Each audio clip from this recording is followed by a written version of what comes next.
Bonjour à tous. Aujourd'hui, nous sommes le mardi 23 décembre 2025 et notre cher ami, le colonel Larry Wilkerson, est avec nous. Bon retour parmi nous, colonel. Heureux d'être avec toi, cher ami Nima. Larry, let me start with Larry, laisse-moi commencer par le cas du Venezuela. Quelle est la finalité des politiques envers le Venezuela? Cela ressemble à une forme de piraterie. Il s'empare du pétrole. Et Donald Trump, chaque fois qu'on lui demande, chaque fois que quelqu'un lui demande ce qu'il va faire du pétrole, il répond « Nous allons le garder. Nous allons le vendre. » Voici ce qu'a dit Donald Trump, Larry. Here is what Donald Trump said, Larry. Les États-Unis ont saisi 1,9 million de barils de pétrole le 10 décembre. Nous allons les garder. Allons-nous les vendre ou les placer dans la réserve stratégique de pétrole? Et peut-être que nous le garderons. Peut-être que nous l'utilisons dans la réserve stratégique. Nous gardons aussi les navires. Je me demande s'il a un quelconque plan stratégique, vu la façon dont il se comporte en ce moment. Non. Il a lancé quelque chose. Qu'en comprends-tu?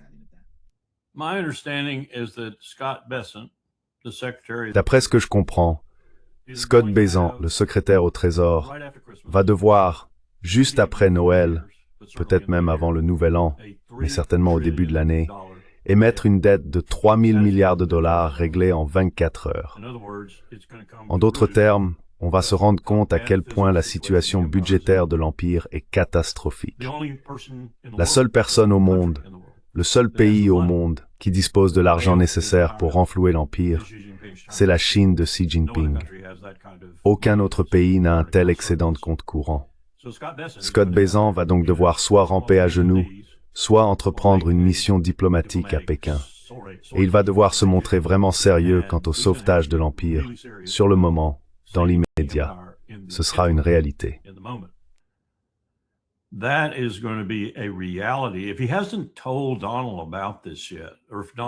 S'il n'a pas encore parlé de cela à Donald, ou si Donald n'en est pas informé, je crains vraiment que, même si on expliquait à Donald Trump les circonstances physiques presque effrayantes auxquelles les États-Unis font face en ce moment, on n'obtiendrait pas une réponse cohérente.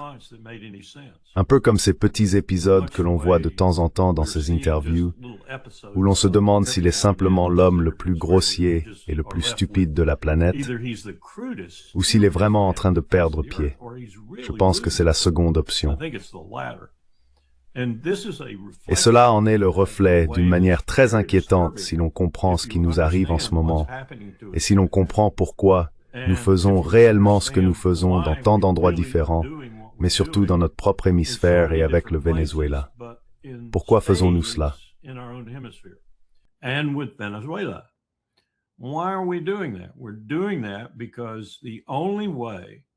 Nous faisons cela parce que la seule façon de stopper, même temporairement, le basculement des marchés pétroliers mondiaux, passant d'une cotation en dollars américains à un panier de devises allant de la roupie au yuan, au renminbi, et même à d'autres monnaies désormais utilisées par les pays des BRICS pour la vente et l'achat de pétrole, et surtout acceptées par les distributeurs de pétrole, y compris l'Arabie saoudite, consiste à mettre immédiatement la main sur 300 milliards de barils de pétrole.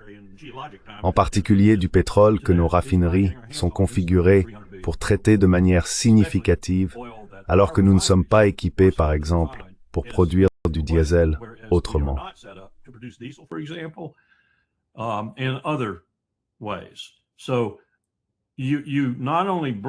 Ainsi, non seulement vous paralysez la flotte de camions en Amérique, mais vous paralysez aussi l'Amérique tout entière, et vous plongez les marchés pétroliers dans un domaine que nous n'avons jamais connu. Ce sera tellement traumatisant pour les États-Unis que je crains ce qui pourrait arriver si Trump n'en est pas déjà informé, et qu'il ne le fait simplement pas savoir parce qu'il comprend de manière instinctive à quel point c'est grave. Il improvise un peu pour expliquer ce qu'il fait, ce qui est peut-être en partie compréhensible, afin de ne pas vendre la mèche, pour ainsi dire, parce que nous sommes en difficulté, en très très grande difficulté.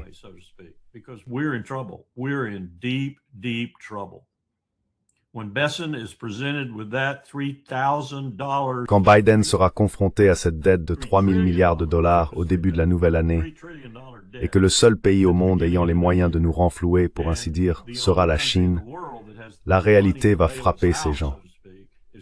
Elle va frapper même les imbéciles comme Marco Rubio, Pete Hegseth et d'autres membres de l'administration. S'ils en sont correctement informés, que ferons-nous alors? Je n'en ai aucune idée. Aucune idée. Mais toutes ces petites crises, et je parle de petites crises comme l'Ukraine, même Gaza, la Syrie, le Liban, Israël en général, et le Venezuela, vont soit s'effacer dans le décor, soit rester bien visibles pendant que nous disparaîtrons des cercles de pouvoir mondiaux, peut-être de manière catastrophique car l'économie va s'effondrer.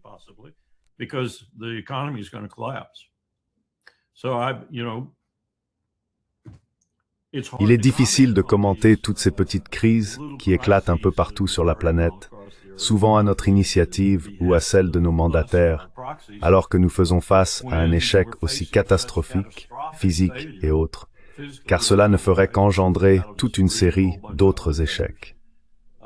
Et penser que nous avons le niveau de compétence que je crois que nous avons, c'est-à-dire 0, en dessous de 0 dans l'exécutif, et à bien des égards, aussi dans le législatif.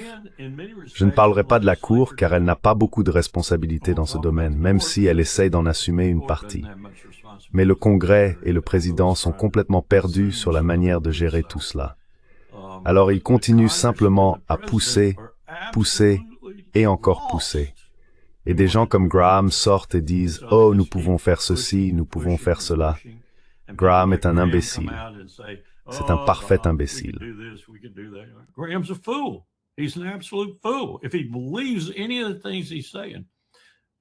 S'il croit à ce qu'il dit, parce que nous allons, Nima, nous effondrer d'une manière catastrophique que le monde n'a pas connue à l'époque moderne, nous allons nous écrouler. Physiquement, c'est fini. Je ne sais pas ce que ça signifie. Vraiment pas. Je pensais, je te l'ai déjà dit, je pensais que je serais mort. J'aurais 81 ans en janvier. Je pensais que je serais mort avant de voir l'effondrement de l'Empire américain. Je ne le pense plus. Je crois que si je vis encore 5 à 7 ans, je pourrais le voir. J'en verrai certainement les débuts du délitement. Et Trump en est le témoin et le responsable. On ne pourrait pas imaginer un désastre plus poignant dans sa composition. Il y a la composante physique, la composante militaire, la composante sociale, appelons-la la composante intérieure. Et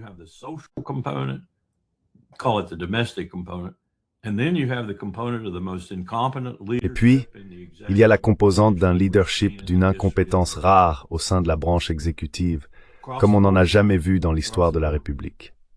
Partout, absolument partout.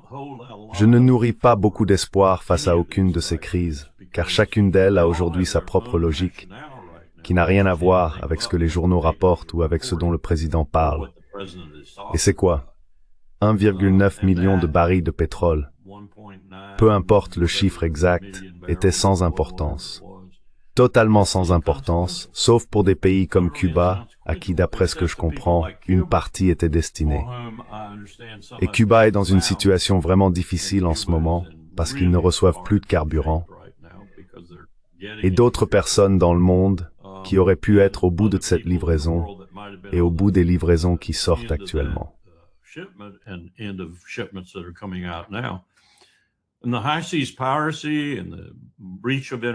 Et la piraterie en haute mer, la violation du droit international, du droit national, les actions inconstitutionnelles que le président entreprend, tout cela va être englouti dans une tempête de problèmes budgétaires comme ce pays n'en a jamais connu de mémoire d'homme. Je dirais que nous n'avons rien vu de tel depuis la guerre de sécession en termes de catastrophe. Et cela va être vraiment traumatisant pour les Américains. Ce sont eux qui vont en souffrir gravement. Vous savez, les Trump, les Musk et tous les autres, ils feront ce qu'ils ont à faire, mais nous allons droit au désastre. Et tout tourne dans cette direction. Je pense que Maduro en est l'élément le plus visible, parce qu'il est assis sur ses 300 milliards de barils de pétrole. Ce n'est pas une bonne période pour être américain, je peux vous le dire. It's not a good time to be an American, I'll tell you that. Larry, looking, Il regardait, tu sais, du Venezuela à l'Ukraine. Tout tourne autour des attaques contre les pétroliers. Tu sais, il y a eu cette attaque de drones ukrainiens contre un pétrolier russe. Ils étaient terrifiés. En fait, ils disaient que c'était ukrainien, mais il semble qu'en fin de compte, c'était une attaque de l'OTAN contre le pétrole russe. God help us if we didn't have Putin sitting in Moscow. Que Dieu nous aide si nous n'avions pas Poutine assis à Moscou. Je veux dire, si nous avions là-bas quelqu'un qui soit l'équivalent russe de Donald Trump, ou même seulement un peu semblable parce qu'il est très circonspect, on essaierait de le pousser à attaquer l'OTAN, ce qui, à leurs yeux, justifierait l'invocation de l'article 5. Ce sont des idiots. Ce sont des idiots et ils montrent leur idiotie chaque jour, surtout Keir Starmer et Macron.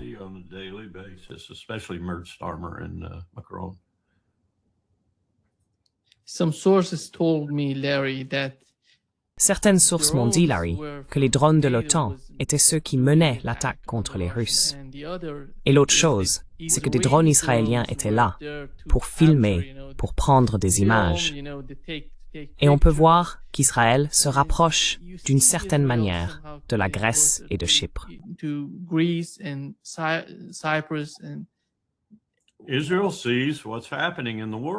Israël voit ce qui se passe dans le monde. Netanyahou n'est pas stupide.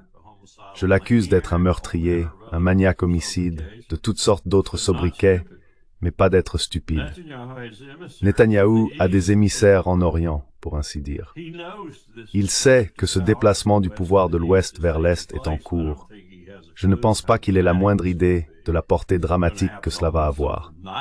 Cela va se produire presque du jour au lendemain, quand cette dette de 3 000 milliards de dollars arrivera sur le bureau de Biden. Mais il est très circonspect. Il regarde vers l'Est, cherchant de nouveaux endroits où planter le drapeau israélien et tout ce que cela implique. Cela signifie, vous savez, réfléchissez-y un instant, cela signifie un nouveau comité d'action politique, de quelque nature et couleur qu'il soit, en Russie, en Chine, en Inde.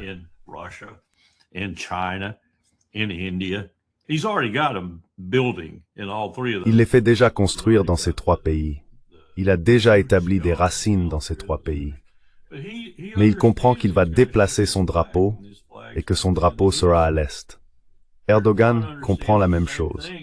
Et je crois que toi et moi en avons parlé il y a quelques mois à propos du fait qu'Erdogan essayait de déterminer s'il voulait le contester, soit se lancer et en prendre une part, pour ainsi dire en Asie centrale, soit le contester.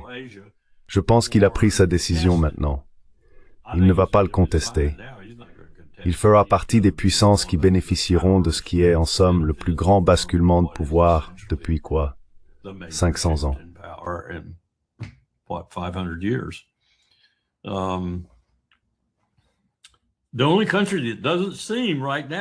Le seul pays qui ne semble pas, du moins pour l'instant, à part peut-être le secrétaire au Trésor, en comprendre toutes les ramifications, c'est nous, et nous allons en souffrir terriblement. Tout ce qui se passe en ce moment, la violation du droit international, la violation du droit interne, l'inconstitutionnalité des actions de l'administration, la stupidité de certaines de leurs décisions économiques, tout cela finira par se retourner contre nous, dans un moment de lucidité provoquant une catastrophe, je pense, à laquelle même eux devront se réveiller. Et les Maduro de ce monde, les Lula, et les autres personnes dans le monde que nous n'aimons pas, ou que nous pointons du doigt parce que nous ne les aimons pas.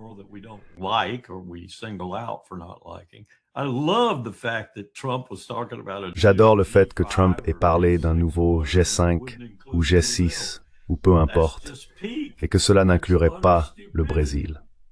C'est vraiment le comble de la stupidité. Le Brésil doit en faire partie. Ce matin, nous parlions de ce dont nous avions discuté au sein de l'équipe de planification politique du département d'État en 2002. Le seul endroit au sein du gouvernement américain qui réfléchit vraiment de manière stratégique, c'est cette équipe de planification politique du département d'État. ce qui explique pourquoi elle est constamment ignorée, car nous ne faisons pas de stratégie. Nous gérons les affaires quotidiennes, pas la stratégie. L'une des choses dont nous avions parlé était un consortium, et nous y avions inclus la Chine, le Japon et les États-Unis. Je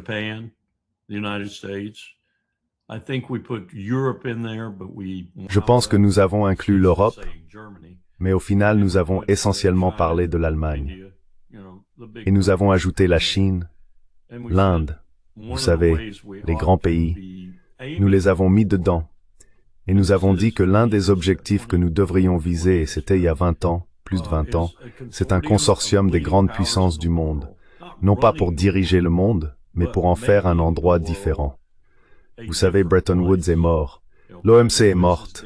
La Banque mondiale est morte. Le FMI est mort. Les Nations unies sont mortes. Toutes ces organisations sont moribondes. Ce sont des débris laissés par la fin de la dernière lutte cataclysmique, la Seconde Guerre mondiale. Elles doivent toutes disparaître.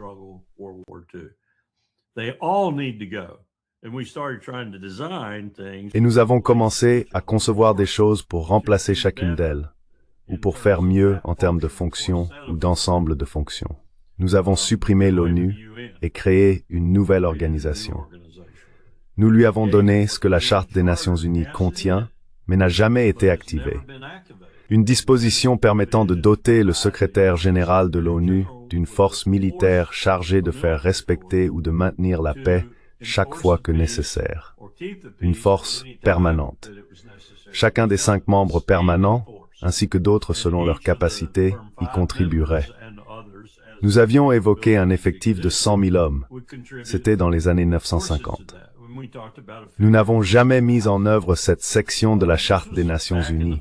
Alors nous avons décidé que ce serait l'une des premières choses à faire avec la nouvelle organisation que nous allions créer.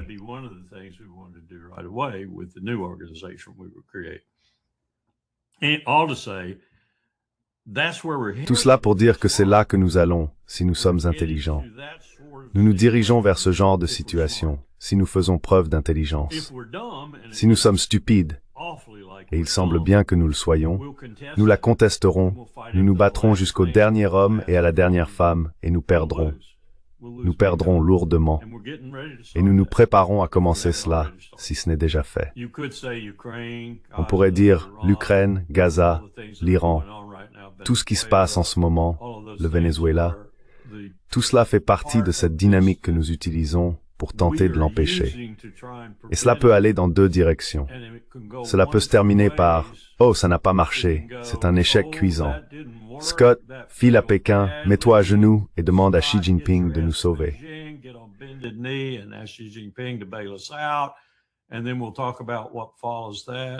Et ensuite nous parlerons de ce qui suivra. En attendant, je dois arrêter immédiatement les affaires que je mène en Ukraine.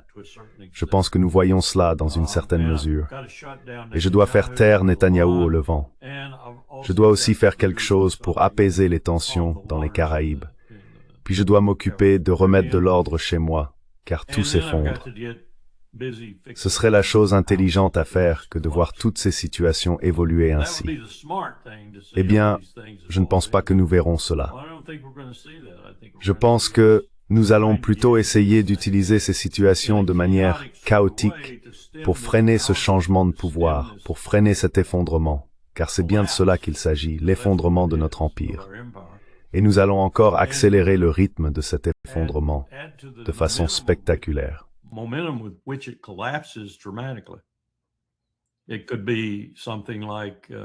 Ce pourrait être quelque chose comme 2006 ou 2007 et la crise du logement. Mais ce sera bien plus grand, et ça touchera tout le pays. Et cela frappera chaque élément de notre économie. Rien n'y échappera. Nous avons besoin, par exemple, de ce pétrole du Venezuela, non seulement pour essayer de retarder ce changement sur les marchés pétroliers, passant de transactions en dollars à des transactions basées sur d'autres devises, ce qui est déjà arrivé. C'est déjà arrivé. Je veux dire, le dollar est écarté partout dans le monde maintenant. Mais nous avons besoin de ce pétrole lourd, à forte teneur en soufre, du Venezuela dans nos raffineries, pour produire le diesel qui fait rouler nos camions. 51, 52% du commerce américain est transporté par camion sur nos autoroutes. Cela s'arrêtera.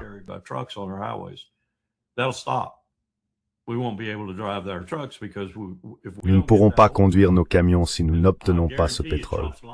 Et je vous le garantis, Trump ment effrontément. C'est pour cela qu'il veut utiliser ce sol bon marché. Nous sommes aussi en difficulté de ce côté-là.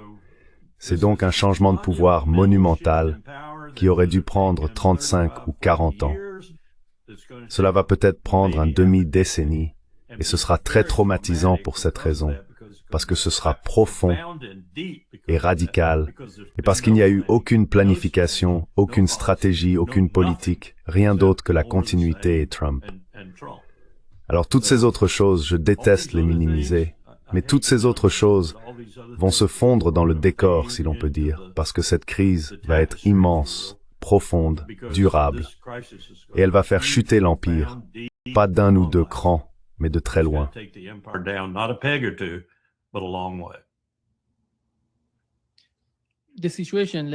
La situation, Larry, en Europe est pire que ce qui se passe aux États-Unis. Aujourd'hui, j'ai parlé avec le colonel Jacques Proulx. Il est sous sanction de l'Union européenne. As-tu mis ton nom sur la liste?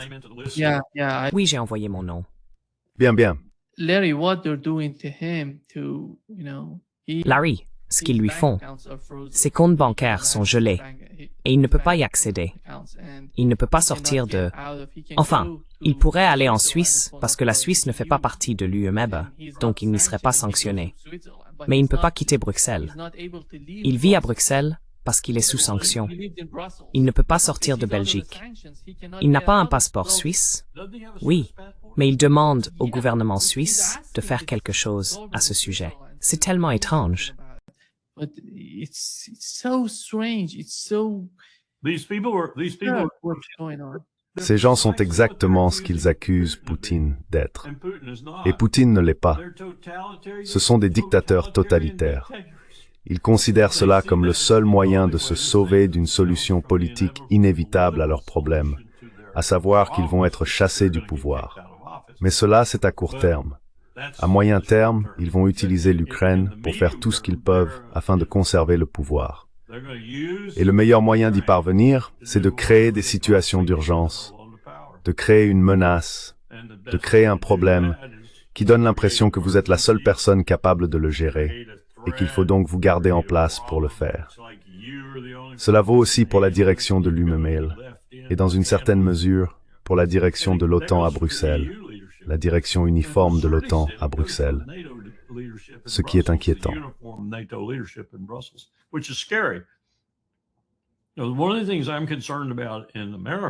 L'une des choses qui m'inquiète en Amérique, avec ce genre de situation, c'est que cela risque d'entraîner une réduction presque immédiate du budget du département de la Défense de 50% ou plus. Autrement dit, on parle de retirer un demi-billion de dollars. Nous avons désormais une armée qui pourrait bien avoir un problème avec cela. Et que veux-je dire par « pourrait bien avoir un problème avec cela » ? Ils pourraient le contester. Et si l'on associe cette contestation de la réduction de leur budget à un Congrès absolument servile et lâche, ainsi qu'à un président qui pourrait vouloir utiliser cette armée à d'autres fins que celles pour lesquelles elle est conçue, on se retrouve avec un autre problème pour l'Empire. On a soudainement un coup d'État entièrement soutenu par l'armée, parce qu'elle ne veut pas perdre son argent.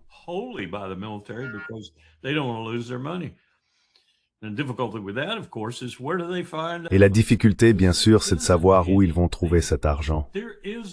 Parce qu'il n'y en a pas, Nima. Il n'y a pas d'argent.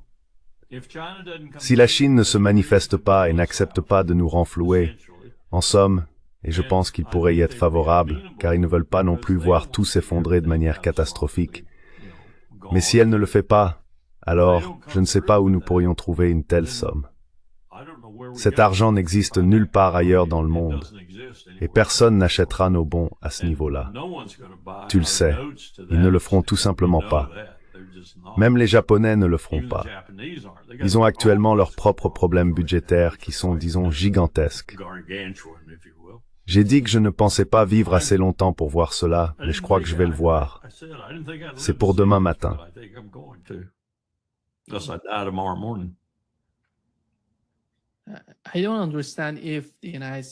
Je ne comprends pas.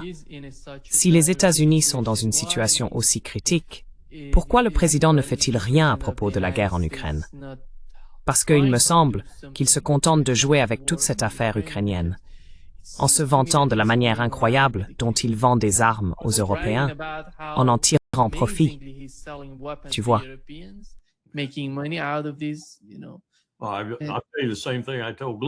Je vais te dire la même chose que j'ai dite à Glenn ce matin. Tu sais, on en plaisante un peu. Ce que nous faisons, c'est offrir aux Européens des armes que nous n'avons pas, contre de l'argent qu'ils n'ont pas, pour les donner à l'Ukraine qui n'a pas de soldats pour les utiliser. Voilà ce que nous faisons. Et tout cela ressemble à une sorte de système de Ponzi, si tu veux. Les Européens sont pris au milieu de tout ça, et ils veulent y rester. Ils veulent donner l'impression que tout va bien, parce que, comme tu viens de le dire, c'est la seule façon pour eux de rester au pouvoir. Et je suis vraiment inquiet pour ce flanc nord, surtout quand j'entends des gens dire des choses comme « Eh bien, si Trump peut s'en prendre à un pétrolier vénézuélien, nous, on ira s'en prendre à un pétrolier russe dans la Baltique. »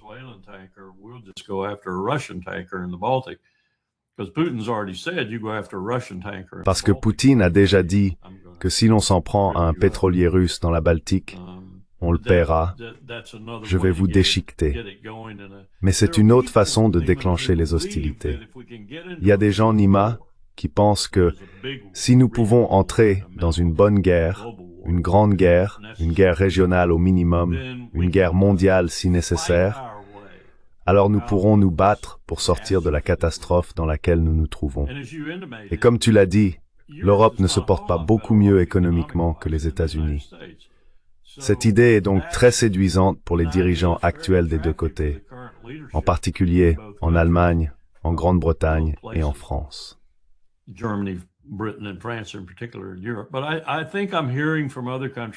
Mais je crois comprendre, d'après ce que j'entends d'autres pays, que certains gouvernements, pas les peuples, les gouvernements, sont prêts à aller dans ce sens, surtout des pays comme l'Estonie, la Lettonie et la Lituanie.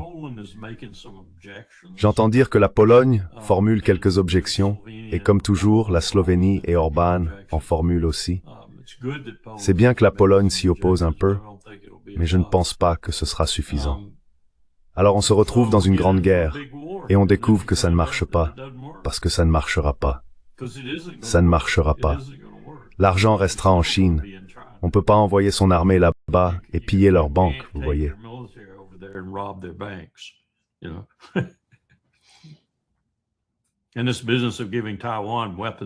Et cette histoire de donner des armes à Taïwan pour qu'ils puissent frapper Pékin. Bonne chance avec ça, car ce ne sont pas ce genre d'armes, pour commencer. Et ensuite, nous ne leur en donnons tout simplement pas. Si vous regardez le calendrier de production d'armes aux États-Unis, surtout celles destinées à des alliés comme l'Australie et d'autres, c'est prévu très loin dans le futur, parce que nous n'avons ni les chaînes de production, ni la base industrielle pour le faire. Vous pouvez signer des contrats toute la journée, mais vous ne verrez rien être livré. Les Taïwanais le savent. Les Taïwanais ont des années de retard sur des ventes conclues il y a des décennies.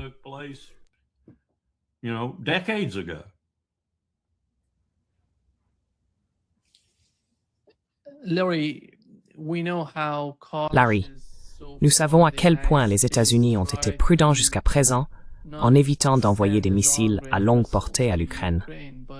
Mais tout de même, quand on voit l'escalade des attaques contre les pétroliers, ne penses-tu pas que nous nous dirigeons vers une énorme escalade si l'Union européenne, ou, comme Donald Trump les appelle, l'OTAN, décide d'intensifier les attaques de drones contre les pétroliers russes?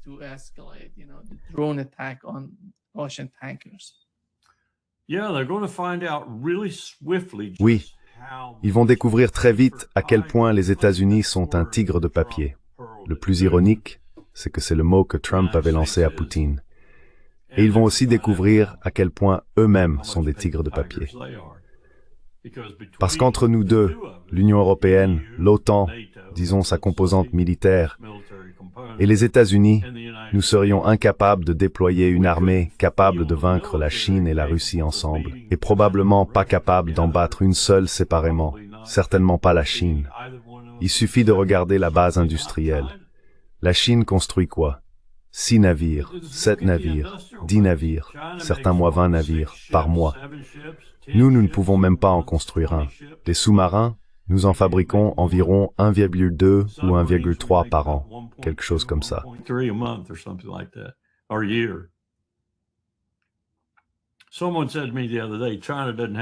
Quelqu'un m'a dit l'autre jour, la Chine n'a pas de flotte hauturière. Elle ne s'aventure pas en haute mer. Elle reste en mer de Chine méridionale et dans les eaux voisines. En d'autres termes, dans les eaux chinoises. Eh bien, regardez un peu leur flotte de pêche en haute mer ces derniers temps. 6000 navires partout dans le monde chaque jour, pêchant dans tous les océans de la planète. 6000 navires à l'échelle mondiale. Quel est le dernier chiffre pour la marine américaine? 278, 279, quelque chose comme ça. Oh, ce ne sont pas des navires de guerre. Ah oui? Vous croyez? Vous croyez vraiment? S'ils le voulaient, ils pourraient l'être. Mais ce que j'essaie de vous montrer, c'est la capacité de la Chine à construire des marines comparée à la nôtre. Elle est écrasante. Et nous revenons donc à mon autre argument que je maintiens toujours.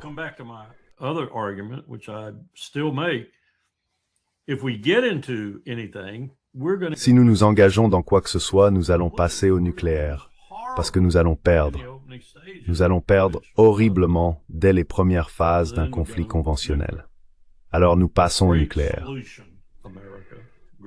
Excellente solution, l'Amérique. Excellente solution. Vous feriez mieux de vous ressaisir, vous feriez mieux de vous activer à Pékin, vous feriez mieux d'être très diplomate dans votre demande. Mais vous devez solliciter le seul pays au monde capable d'éviter cette catastrophe financière, qui va faire paraître la crise du logement d'il y a quelques années comme un jeu d'enfant en comparaison. Vous feriez mieux de vous y mettre.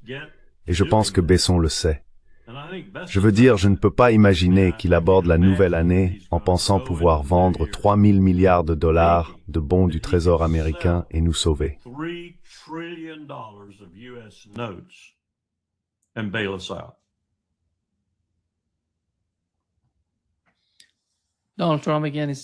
Donald Trump parle encore du Groenland, Larry, et il part dans tous les sens. Mais le Groenland, cela semble très sérieux pour lui et son administration. Voici ce qu'a dit Donald Trump. Je dois tout régler. Mais lui, il pensait très fermement que nous en avions besoin pour la sécurité nationale, pas pour les minerais. Nous avons déjà tant de sites pour les minerais, le pétrole et tout le reste. Nous avons plus de pétrole que n'importe quel autre pays au monde. Nous avons besoin du Groenland pour la sécurité nationale. Et si vous regardez le Groenland, le long de la côte, il y a des navires russes et chinois partout. Nous en avons besoin pour la sécurité nationale. Il nous le faut absolument. Et il voulait mener la charge. Alors aujourd'hui, nous faisons de lui, Marco, un envoyé spécial au Groenland. Le Groenland, c'est une affaire importante. Greenland's a big deal. Yeah. What happened to the Monroe Doctrine? Ouais. Qu'est-il arrivé à la doctrine Monroe, ma belle? Des navires russes et chinois tout le long de la côte Est. Qu'est-il arrivé à la doctrine Monroe, ma belle? Cet homme parle avec une langue fourchue. Il parle avec une langue de vipère. Mais il dit la vérité sur le danger dans lequel se trouve l'Empire. Et il tend la main, essayant de s'emparer de tous les atouts qu'il peut. Bon sang, cet homme voulait le Canada pour renforcer l'Empire. Mais désolé, ça va pas marcher. Parce que ce qui va faire tomber l'Empire, c'est ce qui a fait tomber la plupart des empires dans l'histoire humaine. C'est la prodigalité de la faim. Dans leurs dépenses, qu'elles soient en lingots d'or, en barres d'argent, en robes de soie ou en dollars. Silk, robes, or dollars. Et le dollar a le défaut supplémentaire de n'être adossé à pratiquement rien. Il pense qu'il est garanti par tous les actifs que nous possédons et par ceux qu'il essaye d'acquérir. comme le Groenland. Je suis désolé, cela ne change pas d'un mouchoir la situation dans laquelle nous nous trouvons. Et c'est nous qui l'avons créé. Nous l'avons créé tout aussi sûrement que nous avons créé Bretton Woods, l'OMC, le FMI et tout le complexe d'après-guerre sur un monde prostré, car toutes les grandes puissances étaient prostrées à la fin de la Seconde Guerre mondiale, même nos alliés, la Grande-Bretagne, l'Union soviétique, la France, le Japon, nos ennemis. Nous l'avons créée et maintenant nous l'avons détruite. Nous l'avons détruite par notre avidité, notre cupidité, notre incapacité à coopérer, notre incapacité à comprendre ce que signifiait réellement la fin de la guerre froide.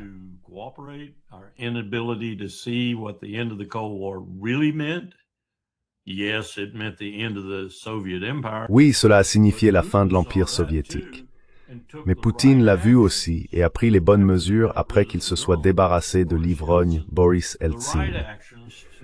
Les bonnes mesures pour mettre le navire de la Russie sur une trajectoire directe vers la souveraineté budgétaire et une situation économique solide que personne ne pensait qu'il pourrait atteindre. Et ils sont actuellement en très bonne forme. Ce n'est pas parfait, mais ils sont en bonne forme.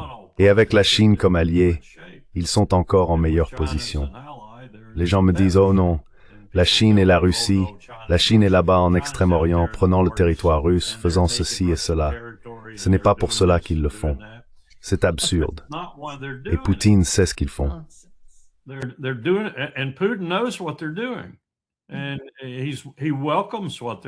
Et il accueille favorablement ce qu'ils font, parce qu'il n'a ni l'argent, ni les ressources, ni les moyens d'aller sur le terrain et de faire ce qu'ils font, car eux sont pleins aux as. Ils peuvent le faire et s'en tirer sans problème. Maintenant, cela pourrait devenir un problème tôt ou tard, car le Lebensraum, l'espace vital, est aussi ce que les Chinois recherchent. Mais cela peut aussi se résoudre si nous considérons ce monde comme un monde à plusieurs pôles, où nous devons tous partager équitablement et apprendre à nous entendre, en somme. Nous n'y parviendrons jamais parfaitement, mais eux le comprennent, pas nous. Nous essayons encore de revenir à l'ancien monde, celui où nous étions, vous savez, les maîtres de la colline, et où personne n'allait nous défier. Je suis désolé, mais c'est fini. C'est terminé. Et vous allez descendre de cette colline l'année prochaine, de manière spectaculaire, parce que, en substance, vous serez ruinés.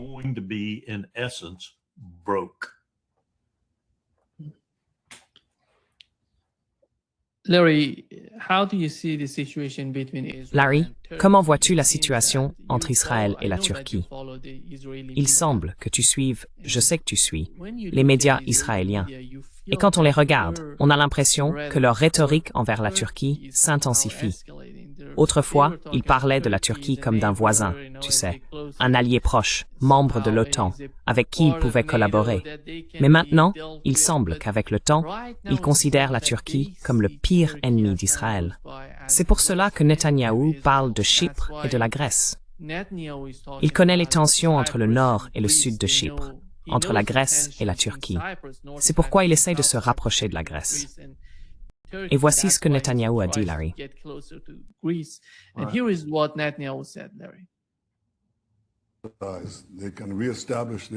Ils pensent pouvoir rétablir leurs empires et leur domination sur nos terres. J'ai envie de dire qu'ils oublient.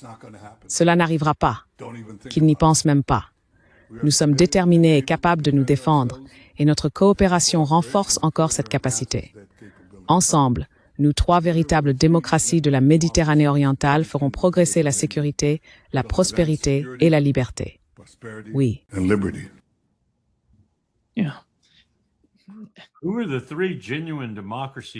Quelles sont les trois véritables démocraties de la Méditerranée orientale?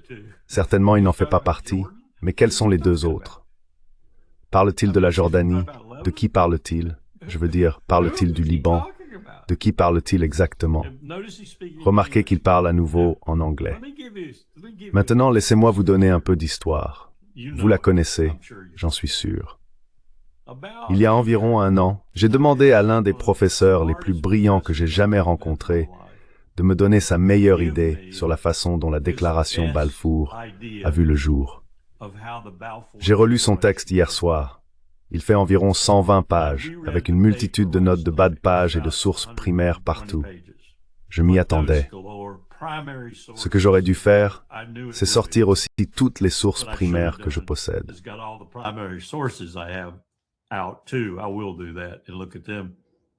Je vais faire cela et les examiner.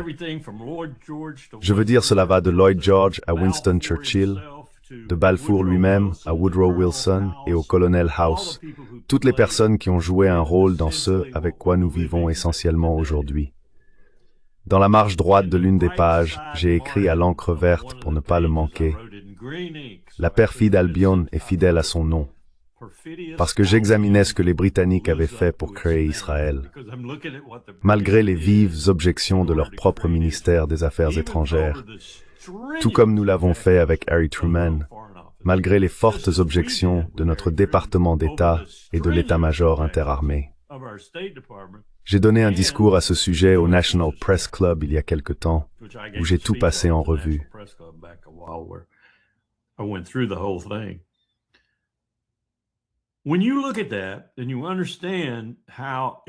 Quand on regarde cela et qu'on comprend comment Israël a évolué, la seule conclusion à laquelle on puisse arriver, enfin je pense qu'il peut y en avoir plusieurs, mais une solide, c'est que tout cela est l'héritage des Britanniques, qui tentaient désespérément de maintenir leur empire, lequel déclinait aussi vite que le nôtre, voire plus vite.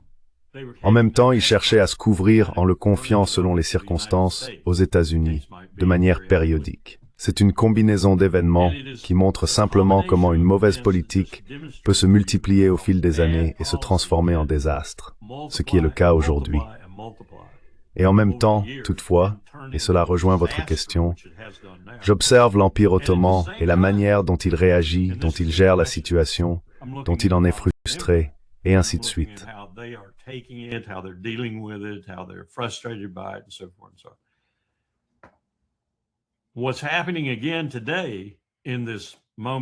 Ce qui se passe à nouveau aujourd'hui, en ce moment de changement décisif dans le monde, c'est que les dirigeants de l'Est, y compris Ankara, et je ne parle pas nécessairement d'Erdogan en tant que tel, mais de la direction turque, y compris leur armée, que j'ai toujours trouvée plutôt compétente, qu'ils soient en train de perpétrer un coup d'État pour prendre le pouvoir ou qu'ils restent tranquilles en marge, réexaminent tout cela maintenant.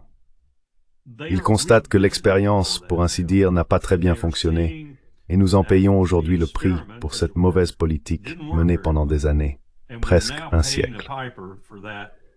Ils essaient de comprendre quoi faire. Netanyahou n'est pas idiot. C'est un meurtrier, un maniaque homicide, un imbécile à certains égards, et imbécile a ici une définition très précise, mais il n'est pas stupide.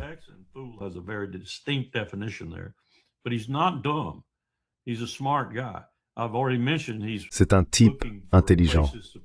J'ai déjà mentionné qu'il cherche des endroits où planter son drapeau, maintenant qu'il voit l'Empire rencontrer de réelles difficultés.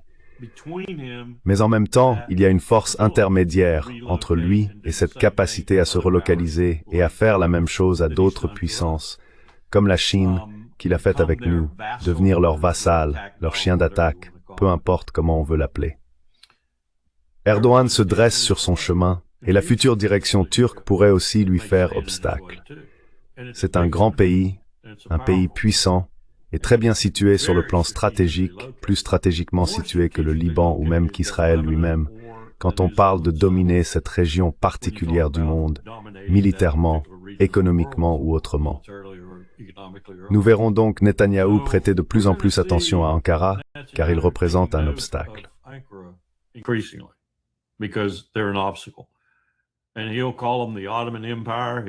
Et il les appellera l'Empire ottoman. Il dira qu'ils veulent rétablir l'Empire ottoman.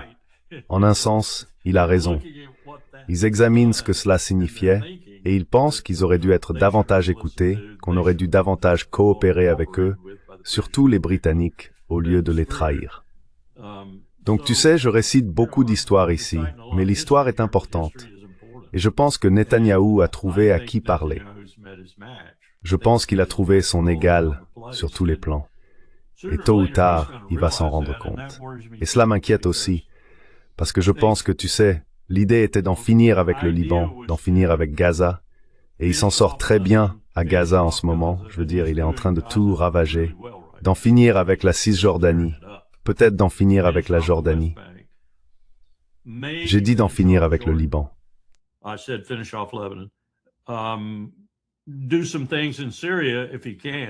Faire certaines choses en Syrie, s'il le peut, puis aller en finir avec l'Iran. Mais le changement de plan récent, et je tiens cela d'une source plutôt fiable, consistait à mener toutes ces autres opérations, des guerres sur plusieurs fronts, si l'on veut, et à laisser les États-Unis, soit en les incitant, avec Trump comme principal instigateur, soit en l'exigeant simplement, en disant quelque chose comme « J'utiliserai une arme nucléaire contre eux si vous ne le faites pas », faire en sorte que Trump en finisse avec l'Iran. Je ne pense pas que ça fonctionnera, mais je crois que c'est ainsi qu'il raisonne en ce moment. Je pense qu'il a une nouvelle idée maintenant, car il a un voisin au nord qui n'est pas très favorable à cela et qui ne le laissera pas reprendre la guerre contre l'Iran sans conséquences, sans répercussions.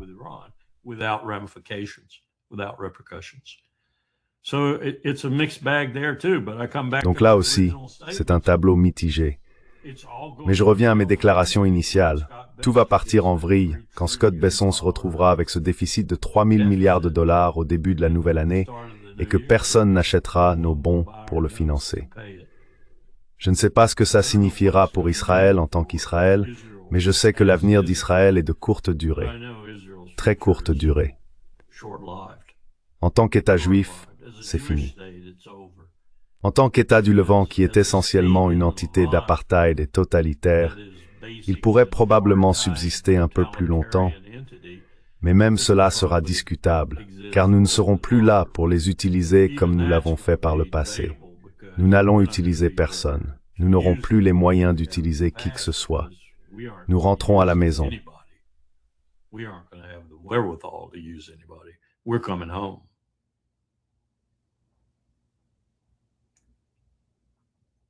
Tu es en sourdine. Vous savez, quand on regarde le Moyen-Orient et l'Asie de l'Ouest, je pense que l'attaque israélienne contre Doha a tout changé. Elle a détruit tous les calculs des États arabes. L'attaque israélienne contre Doha, contre le Qatar. Oui. Ils savent qu'ils ne pourront pas être défendus si Israël attaque l'un de ces États arabes du Moyen-Orient. Ils ne seront pas défendus par les États-Unis. Ils connaissent cette réalité. Et d'un autre côté, avec les tensions croissantes entre Israël et la Turquie, nous avons appris aujourd'hui même qu'Erdogan se rendra bientôt en Iran et qu'il se rapproche pour comprendre ce qui se passe avec Israël.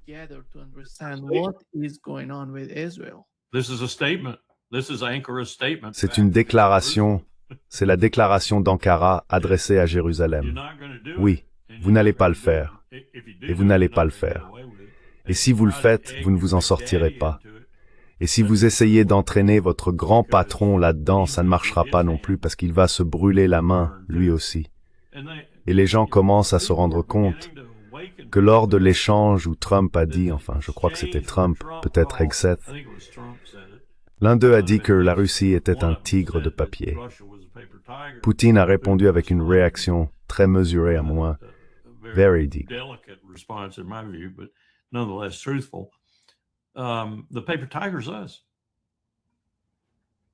Le tigre de papier, c'est nous. Le tigre de papier dans le monde en ce moment, celui que les autres pays jugent le plus mal, même s'ils apprennent vite, c'est nous. Nous n'avons pas grand-chose à part les armes nucléaires. Je reviens sans cesse à cette idée qui, en tant que professionnel militaire, me terrifie chaque fois que j'y pense.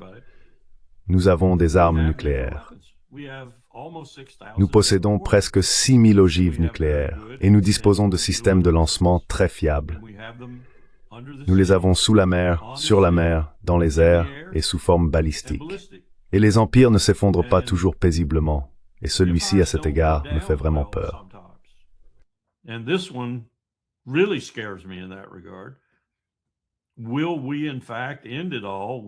Allons-nous, en réalité, tout anéantir par un échange nucléaire, en pensant que nous sauvons d'une certaine manière tout ce que nous avons construit au cours des 2 derniers siècles, dans une sorte d'effort frénétique pour mettre notre doigt dans la brèche du barrage, alors qu'en vérité, ce que nous allons faire, c'est faire exploser tout le barrage. Les gens disent, « Eh bien, vous n'êtes qu'un alarmiste. » Et je réponds que si vous aviez passé toute votre vie professionnelle à traiter de ces maudites armes, des armes nucléaires planant en permanence au-dessus de votre épaule, vous comprendriez. Vous savez, peut-être que je suis trop vieux, mais je comprends ce que les gens ressentaient pendant la guerre froide, parce que j'étais l'un d'eux. Nous avons perdu cela. Nous avons perdu ce sentiment de peur et de terreur.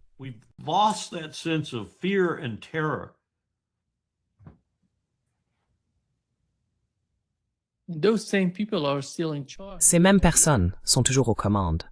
Ce sont elles qui dirigent le spectacle. Je ne peux pas croire une seule minute que Donald Trump dirige réellement le spectacle aux États-Unis. Ce type est quelque chose.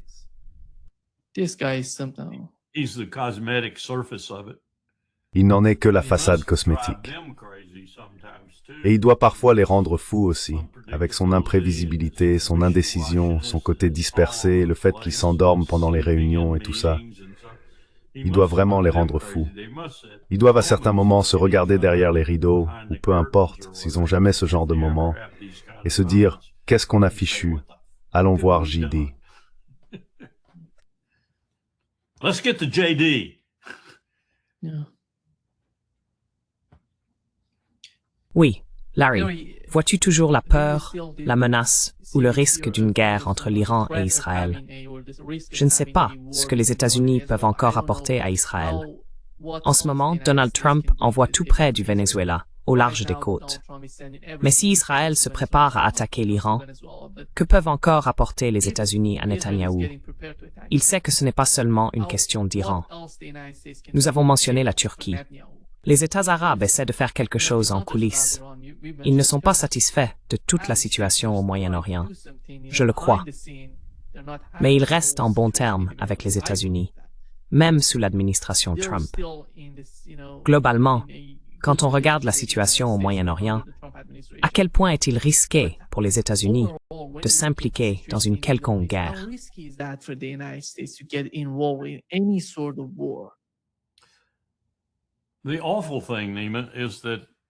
Le plus terrible, Nima, c'est qu'avec ce que nous avons déjà déployé en ce moment, notamment de façon spectaculaire dans les Caraïbes, mais aussi ailleurs, et je comprends que nous ayons mobilisé beaucoup de nos groupes amphibies de marine, de nos forces expéditionnaires et des unités qui patrouillent habituellement. Nous ne faisons pas beaucoup d'exercices de liberté de navigation. En réalité, nous sommes actuellement les plus grands violateurs de cette liberté. Mais on pourrait encore rassembler suffisamment de forces dans le nord de l'océan Indien, dans la mer d'Oman, autour du golfe Persique, et depuis Al-Udeid et d'autres points en Arabie Saoudite, par exemple, pour bombarder l'Iran sans interruption jusqu'à épuisement.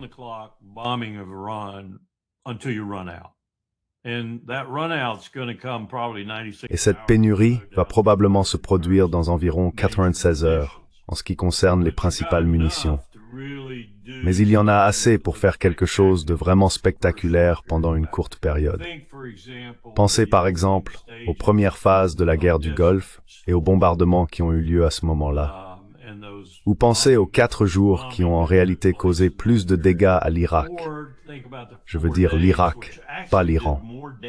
Ces 4 jours où Bill Clinton a bombardé ont infligé plus de dégâts à l'Irak. Nous n'en revenions pas quand nous sommes arrivés là-bas en 2003. Ça n'avait pas été fait pendant la première guerre du Golfe. Cela a été fait par Bill Clinton pendant ces 4 jours où il a lancé des munitions guidées de précision, les unes après les autres, sur Bagdad et les zones environnantes. Donc, nous pourrions faire la même chose.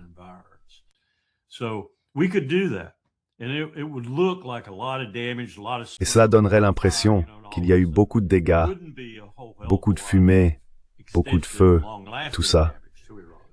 Il n'y aurait pas énormément de dommages étendus et durables en Irak, mais ça donnerait l'impression que nous avions fait quelque chose, que nous agissions pendant ce temps-là. Mais ce serait tout. Nous en aurions fini. Ce serait terminé. Alors veux-tu vraiment te mettre dans cette position où tu es complètement à découvert devant le monde et où probablement 10% de plus te détestent après ce que tu as fait? Je ne pense pas. Alors qu'est-ce qui entre en jeu ici? Qu'est-ce qu'il reste pour Israël s'ils sont absolument déterminés à le faire? Dimona, leurs armes nucléaires, encore un moment de peur dans l'esprit de cet homme militaire. Et je n'ai aucun doute que Bibi Netanyahou les utiliserait.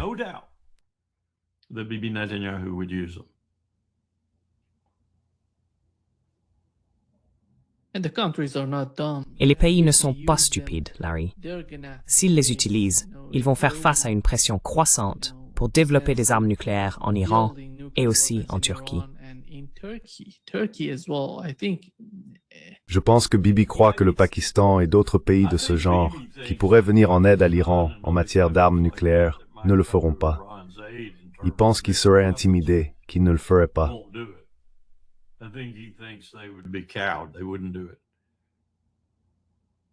Mais dans des moments extrêmes, on ne sait pas vraiment comment les pays se comporteraient. Tu n'en sais rien. Et tu ne sais pas ce que l'Iran ferait. Il pourrait encaisser une frappe nucléaire si elle est limitée. Il pourrait encaisser la frappe nucléaire, puis anéantir Israël. Simplement l'anéantir, le faire sombrer dans la Méditerranée. Ils en seraient capables. Rien qu'avec des munitions conventionnelles, ils pourraient le faire.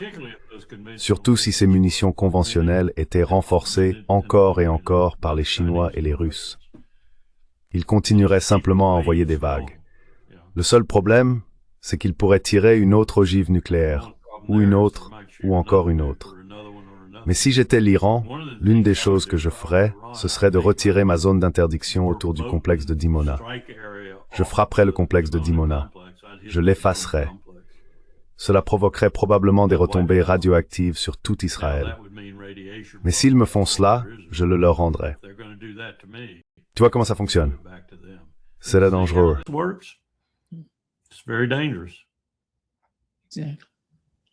Exactement. Merci beaucoup, Larry, d'avoir été avec nous aujourd'hui. Un grand plaisir, comme toujours. Et joyeux Noël. Oui, pareil pour toi. Tu as trouvé un bon cadeau pour ce petit garçon. Oui, il demande à chaque fois « Qu'est-ce que je vais avoir ?» Et tu as dit, je vais donner une chemise Aloha. Qu'est-ce qui va? Je suis curieux. Oui, il veut tout ce qui est lié au jeu et à tout ce genre de choses que je n'aime pas. Eh bien, c'est un produit de l'époque moderne.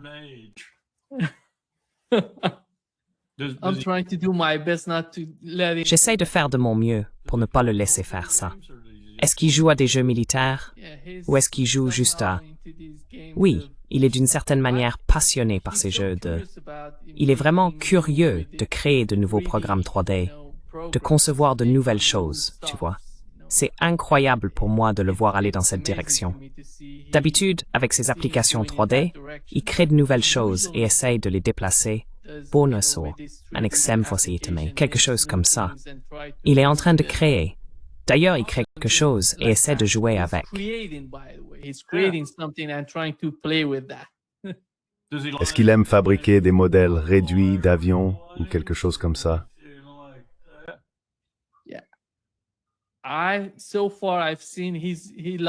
Jusqu'à présent, j'ai vu qu'il aime les dinosaures, les dragons et les monstres.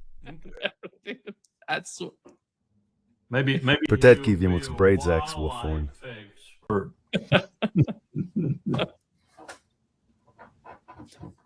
Merci beaucoup, Larry. Prends soin de toi. Joyeux Noël. Joyeux Noël.